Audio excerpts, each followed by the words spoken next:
Next, it is my pleasure to introduce to you our keynote, Dana Chisnell. She's a design researcher at the United States Digital Service, helping teams at the U.S. Citizen and Immigration Service, as well as at the Veterans Affairs, to create better customer experiences. Elle est co-auteure du livre The Handbook of Usability Testing et dirige actuellement un projet visant à mettre au point une série de guides pratiques pour assurer les intentions de vote. Nous sommes très heureux de l'avoir parmi nous pour nous parler davantage de ce projet et de ses travaux. As usual, after Dana speaks, if time allows, we will be taking questions. And so, Dana?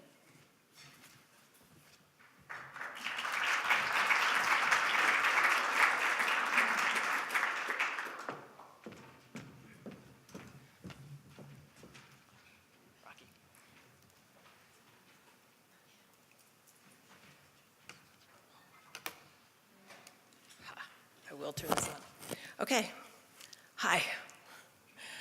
So, although one of the places I come to you from today is the White House, yeah, that one. The views in this talk are not necessarily those of the administration. They are my observations from working with government at pretty much every level over the last 10 years, though I'm going to focus on the federal government. So, while the U.S. government is on a long path to delivering great services, at the moment, expectations are pretty low. In fact, trust in government is fairly low, and probably for good reason. I really need to move this over.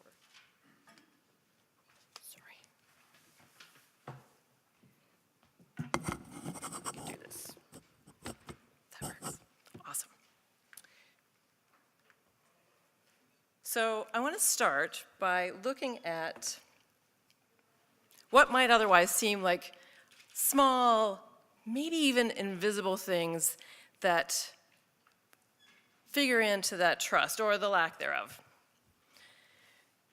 In the beginning, there was a form, 2 fields and a button. It's a really simple form, and yet this form might be the greatest example of the absence of humanity in IT. Authentication may be the most despised form in all of software. Come to a government website, the kinds of websites that I work on, and this is likely to be one of the first things that you encounter. It says, prove to us that we can trust you. Prove to us that you are who you say you are. Now, on average, people encounter a form like this around 23 times every day in their workday. Think about that. It seems innocent enough. After all, it's the tiniest form ever. Now imagine this scenario. You've never had health insurance before. Now, I know this seems really uncivilized. That's the world that I come from. But that means that if you are seeing a doctor, that you are either paying out of your own pocket or you're in an emergency room or an urgent care clinic. But now, for the first time ever, you have the chance to get health insurance because your government might actually help you pay for it. So you go to a website, it's called healthcare.gov, and the first thing you encounter, remember, you've never been to this site before. You have no idea what's on it, actually. The first thing you encounter is a form to create a username and a password. No offerings yet, nothing about what the site has on it, just this form. Create a username and a password to continue. Now, authentication is a serious problem for users. If it's the first thing that people encounter, well, I mean, what does this say about what the rest of the experience is going to be like? It is rarely a pleasant experience. In fact, I have never met a human being who woke up in the morning and said, hey, you know what I'm going to do today? I'm so excited I'm going to go log into a whole bunch of websites. This doesn't happen. When you think about it, too, this is a pretty heavy load. There's a lot of stuff that you have to do. Pick a username. Deal with the mysterious password rules that you are actually not told about until after you've made a password that doesn't actually work. Remembering those passwords. Security challenge questions, which are not secure, but they are challenging.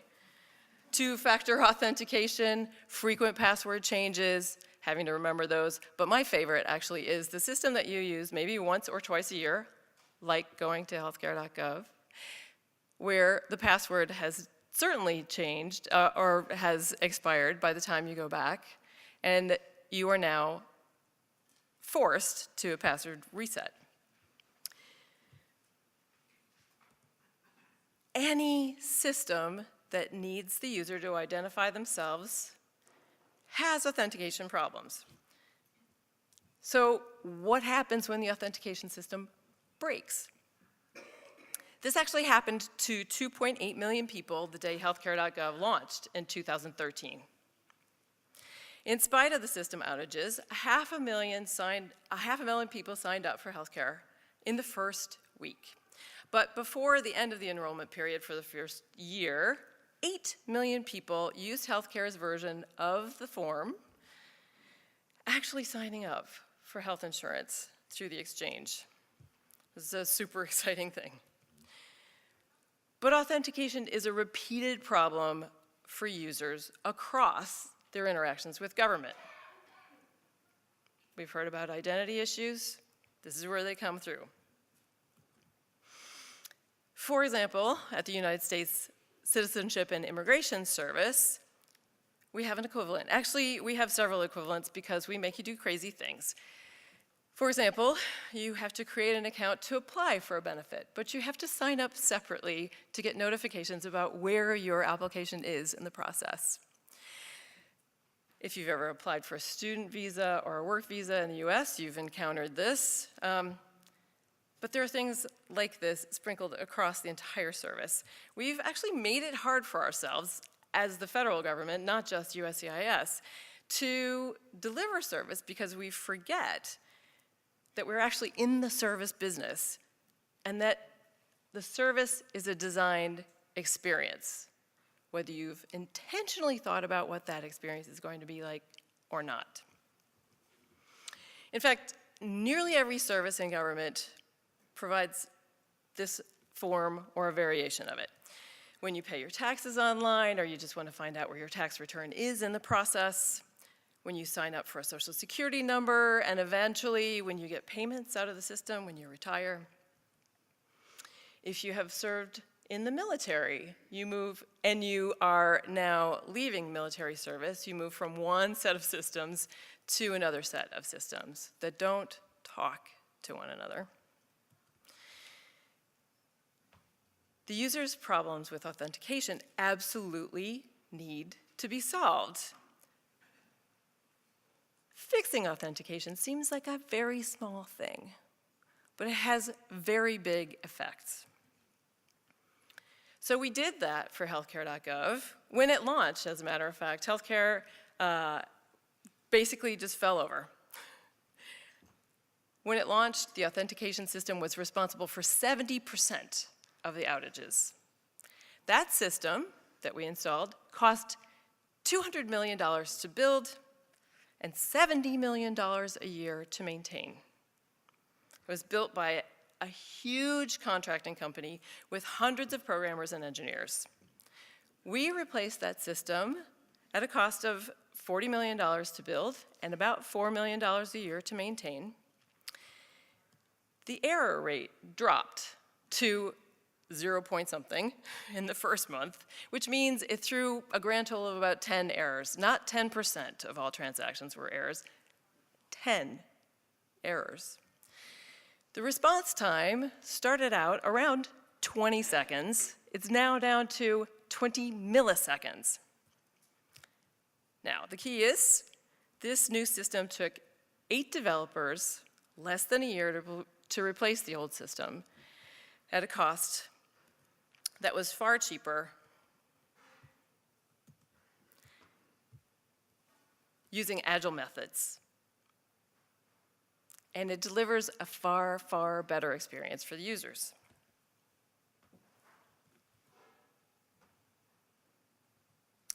And now, as we're in the midst of the third open enrollment period, 16 million people have health insurance through these new programs, many of whom have never had it before.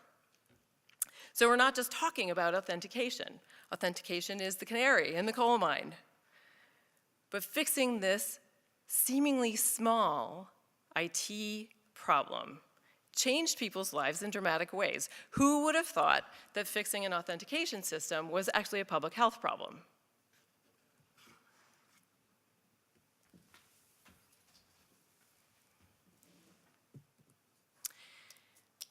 Clearly, authentication is just one small component among many small things that make up much larger systems.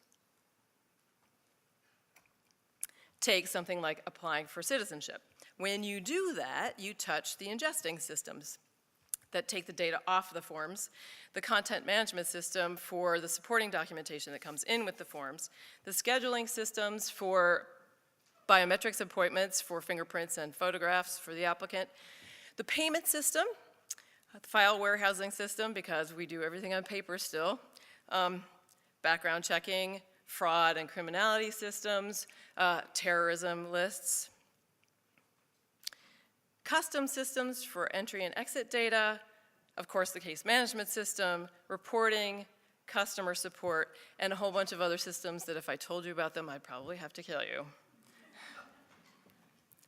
Generally, these systems were built by different companies. Every single one of them was built by different companies, and their components within each of the systems came from different teams with very little, practically no thought about the idea that these very same systems might actually be in place someplace else in the federal government already, operating perfectly well. More than that, each team just wrote code that fulfilled a contract without thinking about the user experience. Each of those components presents a different set of experience problems for the applicant and for the immigration officer. And right now, most of these problems are on the back end. There's some UI, but not so much on the user interface. The thing is, when you can't actually get to the user interface because the system is unreliable or it's inoperable for some reason, interaction design doesn't really count. It pales by comparison. So making the delivery of government services over the web a better experience for people actually means fixing the back-end issues. But we approach all of systems development as if each was a battleship. The ship is built as a single, isolated unit, completely custom tailored with all bespoke parts, because you can't actually have an assembly line for these things. There isn't space and there isn't money. But when the ship is done, we just put it out to sea, just like that. Ships float, but large systems, when they are built like battleships, do not. We hope that it floats, but I want to point out that hope is not a strategy for launching software. Often the large system sinks sometimes before it's even launched. This 20th century notion that it's less risky to define an entire system completely up front, to know everything and then make it, well, this clearly has not played out the way that anyone would want it to. Throughout US government, there are stories of the large system that took 2 years to define and 5 years to build, or 5 years to define and 5 more years to build, only to throw it out again after 2 years, because by the time it rolled out, it was worse than whatever existed before. It actually creates more problems for users, not fewer, when systems are designed and built this way, as if they were battleships. And this all comes from procurement. This reaches upstream and downstream and affects all of the users, users in the public, and users inside the organization. So here's the crazy thing, I think. An Iowa-class battleship costs about $100 million to build. For the cost of 800 battleships, we get thousands of systems all over every aspect of government. According to the U.S. Government Accountability according to the U.S. Government Accountability Office, U.S. federal agencies spend $80 billion annually on IT. For that kind of money, we should have the best user experiences on the planet. But anybody who's interacted with the U.S. federal government will tell you that that's definitely not true. So, along with the passionate, talented tech professionals already in agencies, many of whom have been trying to affect change for a really long time, our mission at the United States Digital Service is to fix the bespoke systems and rebuild them with smarter, reusable components, replace some of them with modern options, but we'll go about it piece by piece. Because huge scale is actually about breaking things down into small things. Instead of battleships, you can think about this more in terms of Lego blocks. Lego blocks come in specific shapes and sizes, but you can make different things out of them. Some pieces are tiny, some pieces are larger, but they're all interlocking. So in this same way, government creates value by breaking IT, and honestly lots of other things too, into small pieces and making them interlocking through APIs. In the build once, use often approach, you can get much more out of any one component. So the 21st century model of reusable components along with shared services generates enormous value and creates an engine of efficiency across agencies at a relatively low cost. An example of this is authentication systems. Authentication is a system that, built once, could be reused multiple times by different government systems, and the same could be true for any number of other applications where similar functions exist, agency to agency. In fact, as the digital service looks across agencies, we can see this. There are lots of parallels in every applications process, every claims process, every appeals process for what the components actually are. So great value can come from cross-agency service development, open source within government, and shared platforms. So when I work with government, large or small, I arrive from the future. And the future brings with it a new truth. IT is not just a thing that supports the administration of government. Government is actually in the business of building and maintaining systems for service delivery. Every service is a product. Citizens, government employees, other people receive value from government through the services that it delivers.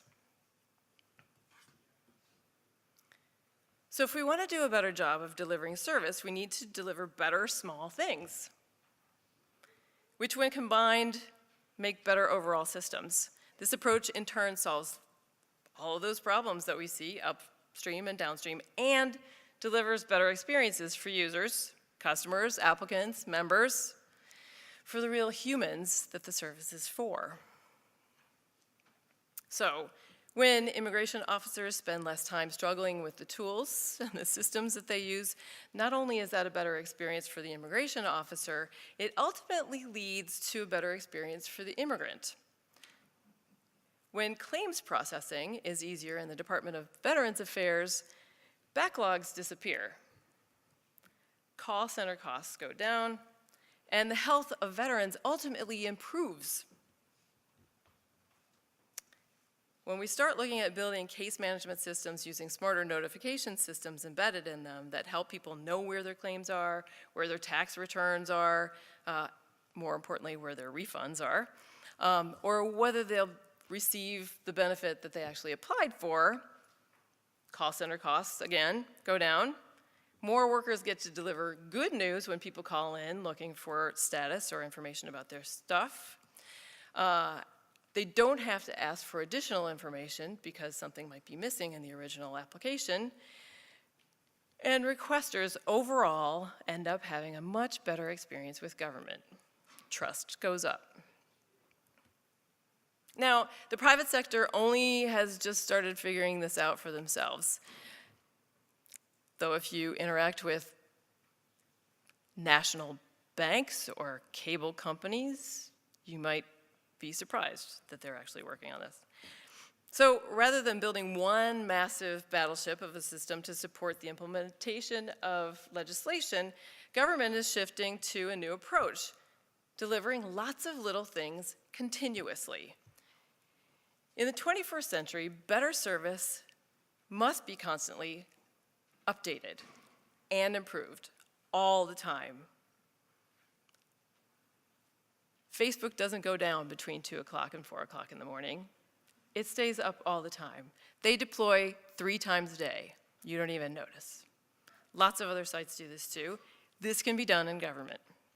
Continuous delivery requires working in small pieces, though, and it's about constantly increasing the value of the service by solving users' problems, by solving customers' problems.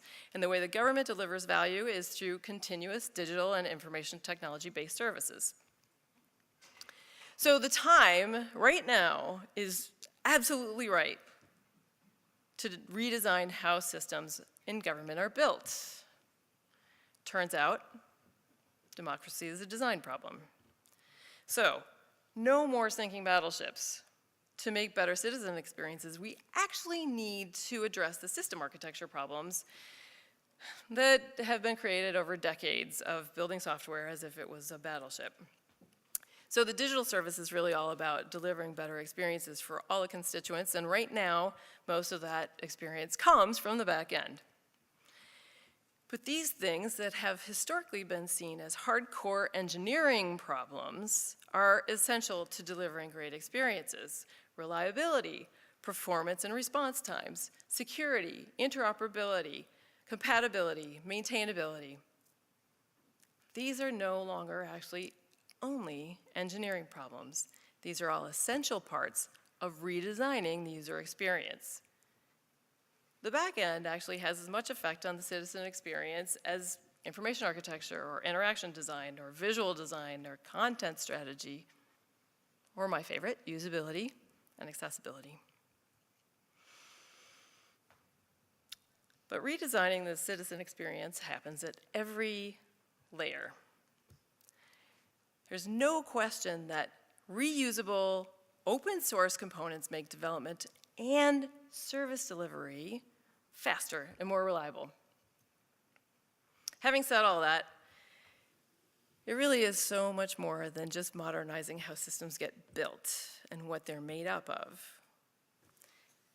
When we talk about digital service in government, the first thing you think of is delivering services to constituents, to end users.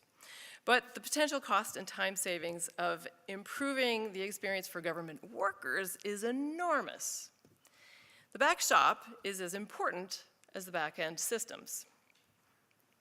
Here's how we know. Over the year or so that the digital services existed, we've seen some patterns that failed IT projects tend to exhibit. First, there's that whole build it like a battleship thing. Second, launching with hard cutovers instead of slow rollouts that include pilots or soft launches or alphas and betas. Doing a hard cutover is an enormous risk and it almost never works. But I believe, maybe because I'm a design researcher, that the third element is what will eventually make the biggest difference in how government delivers service to its customers.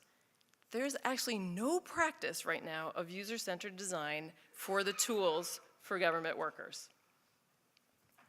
It's not an accident that this is actually the first play in the digital service playbook.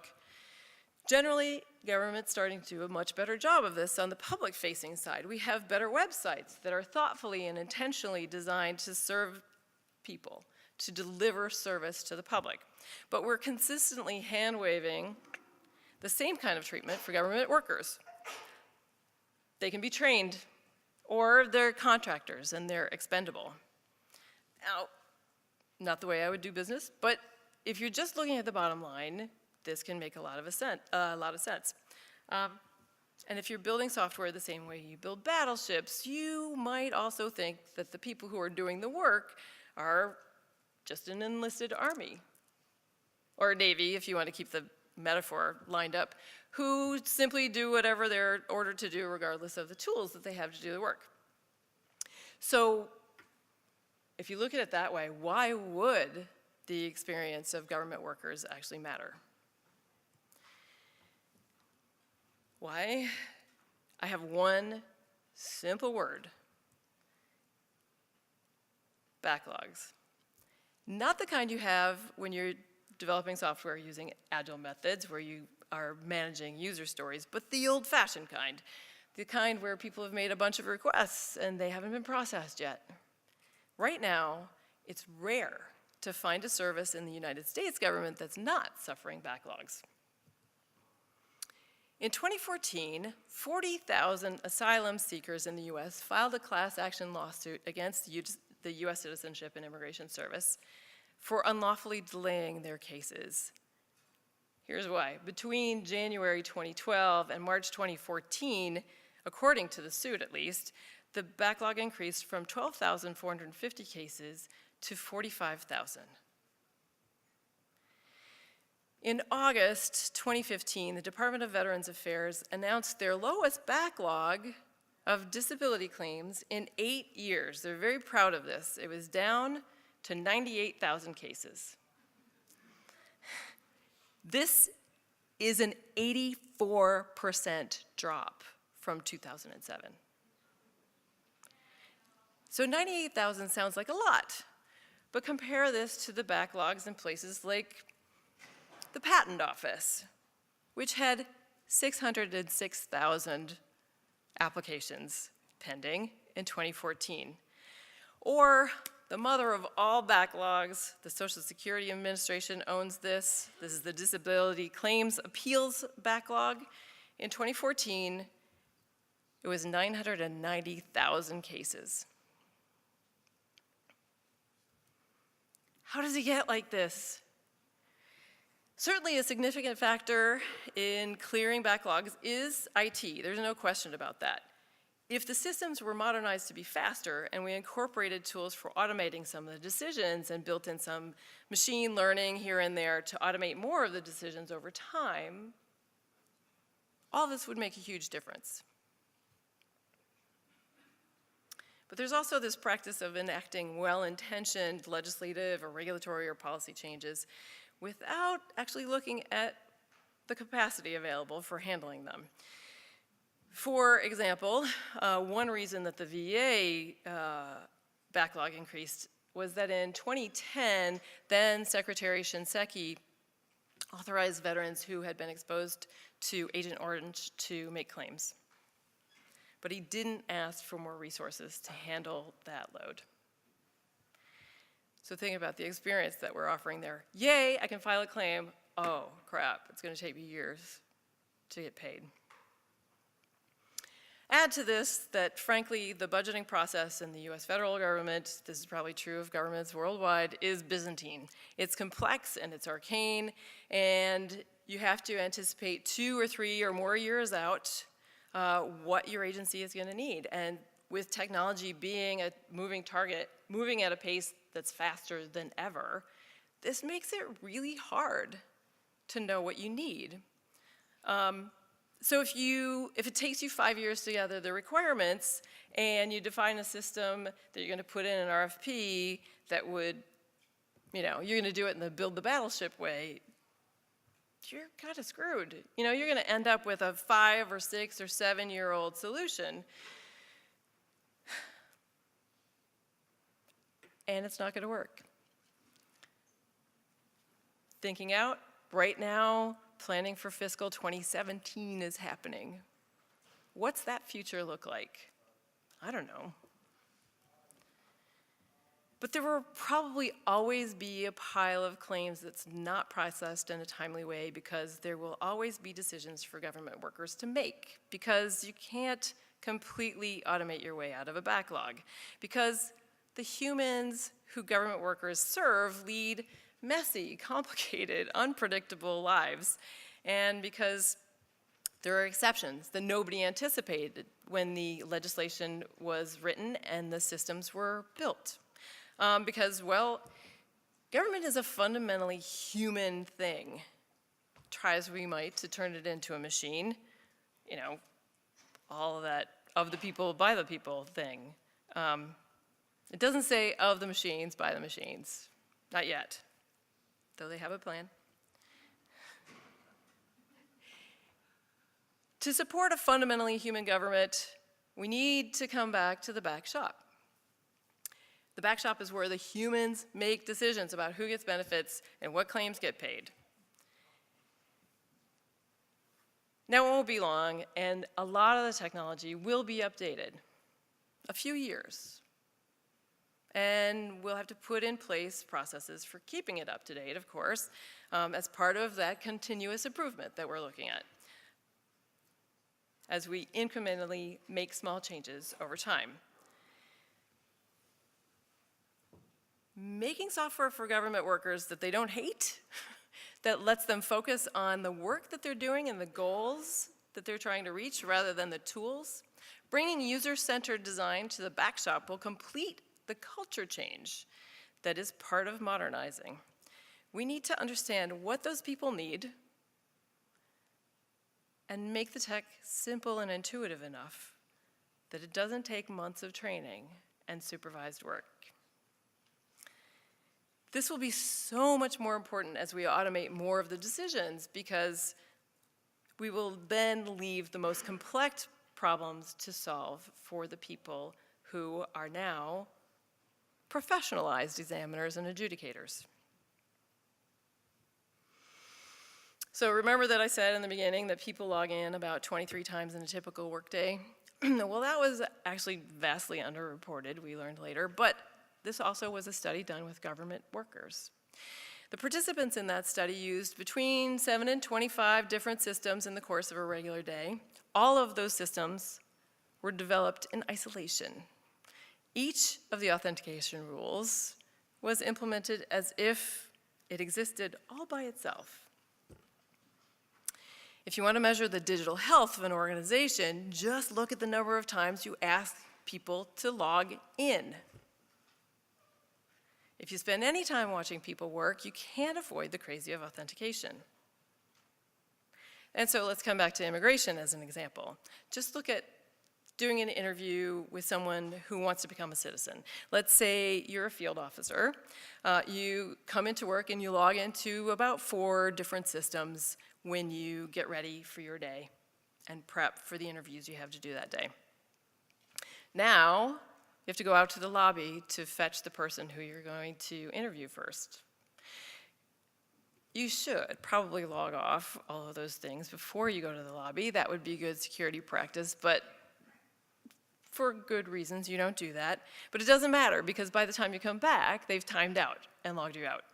So now you are at the beginning of a 45-minute interview where you have to ask 50 questions and give 3 tests. And you've burned 4 or 5 minutes logging back into these systems. Not only that, but in the midst of your doing the interviews, of course, they time out again. So if there are changes that you need to make to the applicant's data, you have to log back in. Or maybe something just crashes. That happens too. A broken authentication system probably means that other little things are broken in important and probably really annoying and costly ways. In those small things, if those are broken for government workers, they're probably broken for the public too. And those small things are cumulative across the experience that people have. So technology change, culture change, if you're looking across any sort of scale, will happen when government actually begins to look at scale in a different way by shifting from technology being used as a tool for supporting the administration of government in the large to government being a service that is delivered through technology. And so I urge you to look at the small things. You might start with authentication. Go back and fix your authentication systems, and then fix everything that happens in between the authentication systems.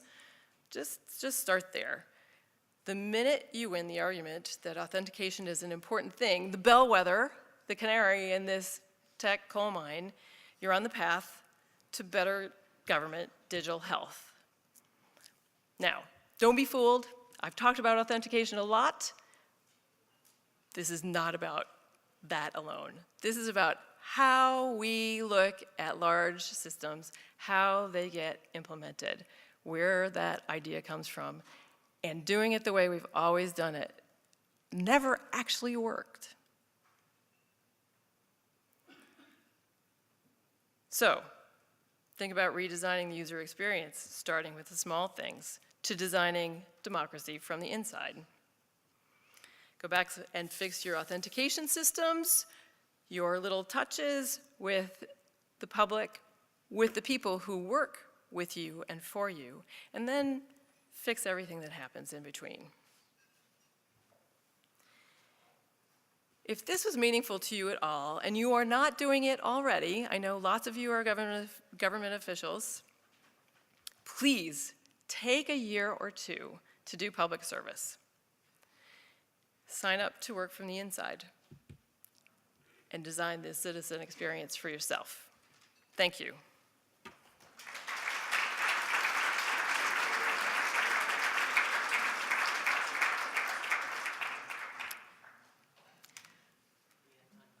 We have time for questions. I would be happy to entertain them.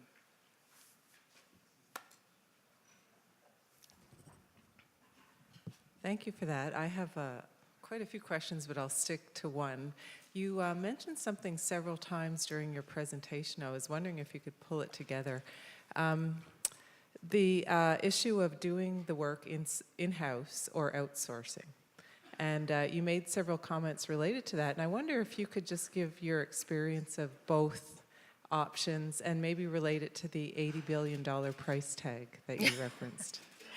Right. So most of the IT in the US federal government is developed by contractors. There are very few places where we actually have staff and expertise who could sit down. So to give you an example, at Citizenship and Immigration Service in the Office of Transformation Coordination, where I spend a lot of my time, and transformation in this case, by the way, is to get the agency to move from all paper to all digital. And when the digital service team arrived in October-ish, 2014, they'd been trying to do this for 10 years already with contractors. And they had exactly 5% of their volume moved to digital after 10 years. Now, a year-ish later, they're up to about 15% of their volume. By the end of 2016, they'll be at about 50%. And this is because they made some crucial changes to their process. They have, for a long time, had all of the contractors who they work with co-located with their staff, with their engineers and their management. This is a huge thing. They're all talking to each other. They're all collaborating. This makes an enormous difference. But we also worked with the Office of Transformation Coordination to rewrite the contracts so that these were not sort of piecework delivery contracts, but instead were about continuous work, continuous deployment. We're still working on some of these things so that they don't game the system, but it has been deeply important to have all those people housed together, working together, collaborating together, erasing the lines between who's a federal employee and who's a contractor to get the work done. Having said that, we also see in other agencies where the developers and the engineers are not co-located, and this was a huge problem with healthcare.gov. There were something like 50 contracting companies involved in this. They were not working together. There was nobody actually integrating that work. And, you know, everybody saw the results on CNN every night for about 6 weeks. So we know that when you have everybody together, when you have expertise in the room continuously, that things actually go better.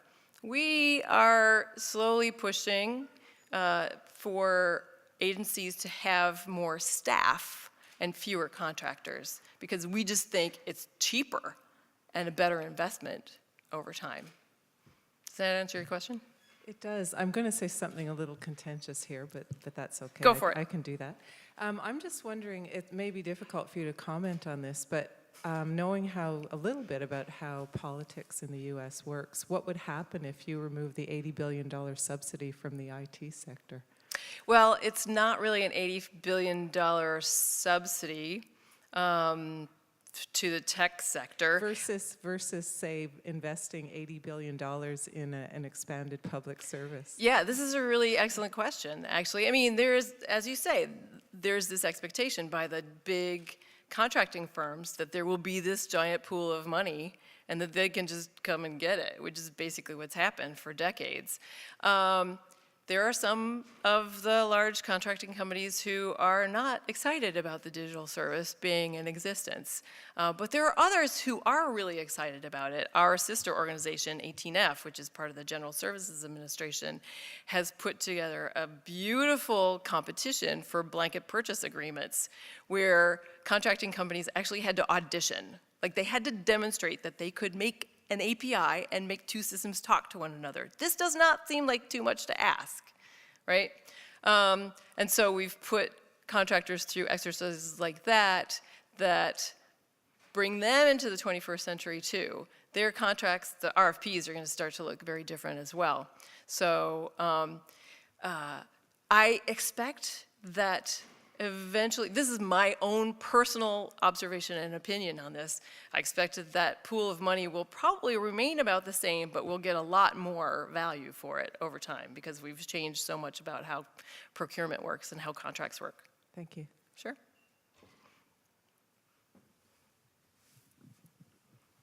You mentioned design thinking and human-centered design, which are deeply rooted in the idea of versioning, iteration, failing forward. Government is very mindful about failing because whenever they do, a media outlet or the public gets on top of their case and becomes a big scandal of some sort. Can you speak to that sort of cultural dissonance of creating a government that's designed to fail forward when essentially society won't allow that, or at least won't like it? Yeah, first of all, I hope that I did not use the phrase design thinking, because if I did, I want to quit my job. Because whenever somebody says the words design thinking, all I can think about is we're designing with our thoughts. But this approach of being design forward and thinking about what users need is enormous. Now, what you're really asking about, though, is about fear and risk. And that figure's huge. So a lot of what we're doing, it looks like IT changing, but a lot of what we're doing is actually culture change. And the culture change revolves largely around redefining risk. So it looks like it's not very risky if you spend a whole bunch of time defining this big system up front. You know what all the requirements are, you know what all the parts are, and you go make it and you go launch it. Like, logically, that makes sense, but in real life, it doesn't work at all. In fact, like launching this big thing, exactly the thing that happened to healthcare.gov. is the risk. You have millions of people who are waiting for this service, and they cannot get to it. And it took 3 months to fix it. So it would just stay up all the time. If you do small incremental releases, you do soft launches, this is a way that you can experiment with things. We did this at USCIS about a year ago, having a 72-hour, what we called soft launch for the service to renew your green card. So if you're a lawful permanent resident, you get a little card. It's not green. I don't know why it's called a green card. But you can renew it online. This was one of the first things that we put online because, you know, low risk, right? We know a lot about you already because we have let you become a lawful permanent resident. So the risk to the organization of putting this thing online and trying it out, so we put it out for 72 hours. We didn't market it at all. We didn't make any press releases. We didn't put it on Twitter, nothing like that. But in that time, about 5,000 people came and filled out their forms online, and they paid online. And we could see through monitoring and alerts how well it was going. And this turned out to be a hugely successful experiment for the organization. Now, having done that, they feel a lot more confident about doing these tiny things. And so about 3 months later, they went live after a couple of more experiments, fixing some bugs, and now also have used what they learned to improve their process internally. We're trying to do these things in all kinds of agencies. Do a small thing, try it out, add to it, improve it, take it down if we need to. One of the scariest things I've ever heard are the words, "There is no rollback plan, there's only going forward." Like, you are kidding me. That's insane. But we've heard it a bunch of times. And so redefining risk to, here, look, 5,000 people versus 1 million people who apply for renewing their green cards every year. This is handleable. And in fact, there have been a couple of times when crazy things have happened and we've had to contact, a couple hundred people. But that is a handleable thing. So we keep working on this, redefining risk. Exposure to a small group of people at a time rather than a gigantic group of people. And this iterates in lots of different kinds of ways. So that comes, one of my favorite methods is usability testing. You can put a design in front of a few people who are your audience or who are about to be your audience and see very quickly as they interact with the design how well it's going to work for them, where they might get frustrated and where they'll have questions.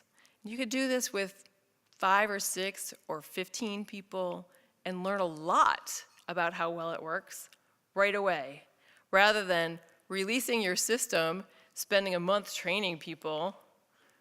We also have the advantage now of, by doing user research and usability testing internally in the back shop, of having lots of user acceptance, because now hundreds of people, by the time the thing launches, have seen it and have given feedback and given us input to what the design should do and how it should do it, not just the requirements, but to support the work that they're actually doing and to support the process that they're actually using. Other questions? A quick one.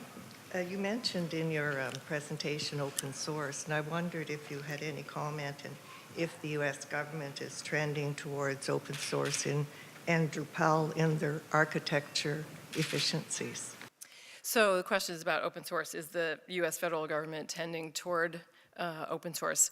Let's just say that the future has arrived. It is unevenly distributed, to steal a line from a famous author. Some agencies are very excited about developing in the open. Some are very excited about using open source. Others are completely freaked out about this idea. And so by having, again, this is a definition of risk and fear and recasting all of that, by having a couple of agencies who are willing to go first, by doing things like open source within government, not open source to the public necessarily, then you have this sort of controlled experiment. So a thing that we might make at Citizenship and Immigration Service is also usable pretty much in the form that we made it at the VA and at the Social Security Administration. And we could just put it in a GitHub repository that we could share with those agencies but not make public. They can fork it and make their own code and come up with their own versions, and we can reconverge on features that work across all of those agencies. This is a really exciting thing. This takes CIOs and CTOs who are game for that. Not all of them are. But I think they'll start to see results over the next couple of years, and they'll want to be part of that. Now, I also mentioned 18F, our sister organization, part of what we call the Digital Service Coalition. 18F is a full-service web development shop within the General Services Administration. They do everything in the open. So like if you went to GitHub right now, you could find their repositories and grab all of their code for every website, for every app, for every dashboard they've ever made. That's part of their deal. If you don't want to do business with them because they're open source, they don't do business with you. Like, they just don't. So, certainly, we do encounter questions around security, and those can all be dealt with. That is not a thing that is my expertise, but there are people in the digital service who do deal with that stuff and who still love open source. So it is all a thing that can be dealt with. Other thoughts or questions? More, yay. I'll go since we have time. This is more of a usability, kind of the broader issues. I loved your message. I think what you're saying is very important. And my question is, why hasn't it been heard before now? I've seen some stats on health systems, IT systems in the UK that say that 80% or more of projects fail, and it comes back to lack of user studies and things like that. And it's, I mean, this kind of thing, I'm in that area myself, so I know like these messages have been out there for a while, and I really applaud that now you've got a whole unit that you're representing that's saying that. But why do you think these messages are not getting through? And because I know we're still designing systems without going through those important steps of user studies right at the start and all the way through. So why does this keep happening? I wasn't kidding about the fact that when I show up at the door of a federal agency, I feel like I have come from the future. I've been doing this kind of work for about 30 years in the private sector for financial services and tech companies and lots of other kinds of companies. And the first book about usability testing was actually published in 1993, so it's been around for a while. And honestly, there are lots of companies in the private sector who don't do user research and usability testing either. I think this happens because there's this notion that you have a delivery date to make, and these are things that are not fit into the development process that is in place. Now, there are development processes that do include those things. Agile can be one of them. So it's not only moving from kind of a waterfall handoff from phase to phase to a more agile approach where there's more collaboration. But I also think that there's this idea that I'm a career fed. I started out as an adjudicator. I've been in this job for 20 years. Of course I know how that job is done. And so I am my user. This happens at the VA all over the place because there are all these people who've moved over from military, from the Department of Defense, now working in the VA, and they're like, I am my audience, but you are clearly not. your audience. And so I think that's a big part of it. So where does it fit in the process? And I am already the user. I don't need to go out. The other thing is, it's scary to leave your office and get out from behind your monitor and actually meet the human beings who use your stuff, because they actually hate you. When I walked into the service center in Lincoln, Nebraska the first time for CIS and met a whole bunch of immigration officers who are adjudicating different kinds of immigration claims or applications, I said to them, I am going to make you a brand new piece of software, new tool that is going to change how you work. I did not expect them to say, that's awesome, we're so excited, I love you, I can't wait to get it. But they did, because their tools are so crappy. And honestly, the expectations are so low that practically anything I do is going to be better than what they've got. Just having those sort of stealth activities of meeting the users and watching them do their work. Like, I don't talk about design process, I don't use design vocabulary, I just go do this stuff and I take people with me. So there's very little in the way of kind of proselytizing, and after they learn what the experience is like that people are having, there's a conversion. Thank you. Thank you all very much.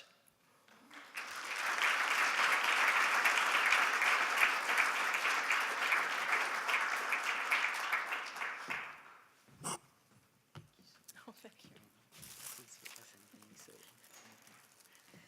So yes, thank you, Dana. All the talks are very interesting. This is not an easy topic, and but my God, how many lessons can we get out of those? It's an important amount. Not the least of which, don't get out of behind of your desk because people just hate you.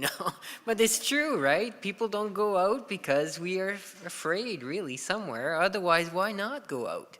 How many times as a CIO do I actually go out and meet the citizens? Oops. Oh, check. It's a good lesson, right? It's a good lesson. Right now, we have something for you. Just outside of these doors, on the big tables, or somewhere on the tables outside, there are books from Saeed. Saeed, where's Saeed? He's got his books out there. He actually autograph them while he's here. So grab one and grab Saeed. Don't hit him over the head with it. And be back here at 2:30. No. Yes. Yes, no, maybe. Yes, 2:30. Have fun. Be back.